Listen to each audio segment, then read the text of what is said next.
East में चांद अब दिखने लगा था मेरे पीछे, और काले आसमान में तारे ठीक मेरे ऊपर दिख रहे थे। एक भी बादल नहीं था।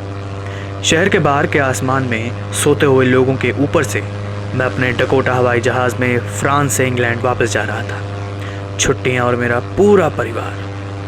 मैं सोचकर ही सुकून पाने लगा। घड़ी में 1:30 बज रहे थे। पेरिस कंट्रोल को कॉल कर लेता हूँ, मैंने सोचा। नीचे झांकने पर पता चला कि मैं शहर के ऊपर हूँ। शहर की बड़ी बड़ी रोशनी वाली जगहें दिख रही थी। पेरिस कंट्रोल, डकोटा DS 088 है। क्या आप मुझे सुन सकते हैं? मैं इंग्लैंड के रास्ते में हूँ, ओवर। मैंने घड़ी को देखा, मैप को देखा और कंपास को, और नज़र में आया फ्यूल टैंक में बचे कुछ आखिरी पेट्रोल पर। DS 088, हम आपको सुन सकते हैं। आप 12 डिग्री वेस्ट की तरफ बोलिए।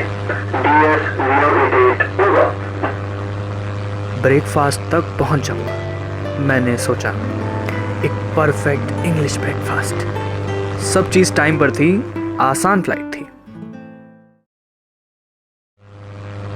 पेरिस अब 150 किलोमीटर पीछे छूट चुका था, और सामने से आ रहे थे वो बादल, तूफान के बादल। बादल से ज़्यादा वो काले पहाड़ लग रहे थे जो पूरे आसमान में फैले हुए थे। इनके ऊपर से गुजर पाना मुमकिन नहीं था, ना इनके बगल से जाना, या नॉर्थ या साउथ से, क्योंकि फ्यूल टैंक में उतना फ्यूल नहीं था। शायद पेरिस वापस जाना चाहिए, मैंने ऐसा भी सोचा, मगर मैं घर भी जाना चाहता था, क्योंकि वो इंग्लिश ब्रेकफास्ट चाहिए था मुझे। अब तो रिस्क लेना पड़ेगा, मैंने सोच लिया था, और अपने डकोटा जहाज के साथ मैं सीधा उन बादलों में ही घुस गया। बादलों के अंदर सब कुछ काला था। एरोप्लेन के बाहर कुछ नहीं दिख रहा था, और जैसे इतना सब होना काफ़ी नहीं था, ये पुराना एरोप्लेन बिगड़ने लगा। मैंने कंपास को देखा। ऐसा पहली बार देखा था मैंने। कंपास गोल गोल घूमे ही जा रहा था। ये खराब हो चुका था।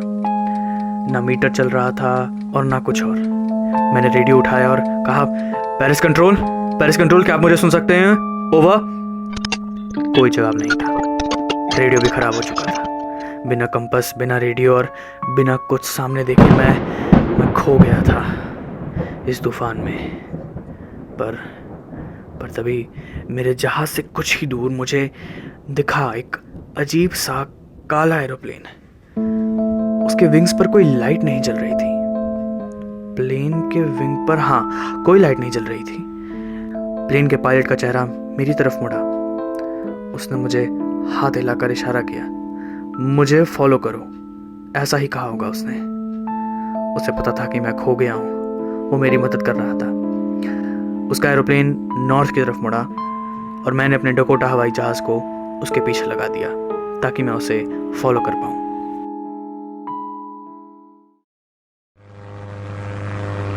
एक अनजान प्लेन को मैं एक आज्ञाकारी बच्चे की तरह फॉलो कर रहा था।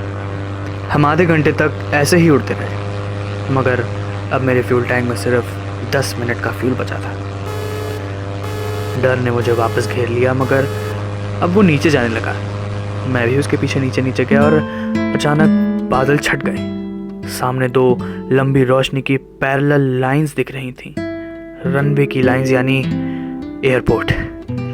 मैंने अपने इस नए दोस्त को थैंक यू कहने के लिए सिर पीछे किया, मगर कुछ दिखा नहीं। ना ब्लैक एरोप्लेन, ना कुछ और। प्लेन को लैंड किया और सीधा कंट्रोल टावर के पास गया, बिना अपने फ्लाइंग आवर्स को याद किए, जैसे हमेशा अपने प्लेन से उतर जाने के बाद मुझे अपने फ्लाइंग आवर्स की याद आती थी। कंट्रोल टावर में मौजूद मैंने एक महिला से पूछा, वो पायलट कौन था और मैं कहाँ था। मैं उस पायलट को अपनी जान बचाने के लिए थैंक यू बोलना चाहता था। वो महिला मेरी तरह देखी और एक अजीब भाव में बोली, आपके अलावा कोई एरोप्लेन इस तूफान में? नहीं सर, आपके अलावा और कोई फ़्लाइट लैंड नहीं की है आज हमारे पूरे एयरपोर्ट पर, और ना ही कोई टेक ऑफ की। क्या मतलब? सर, कोई और फ्लाइट नहीं थी आपके अलावा, उस महिला ने जवाब दिया।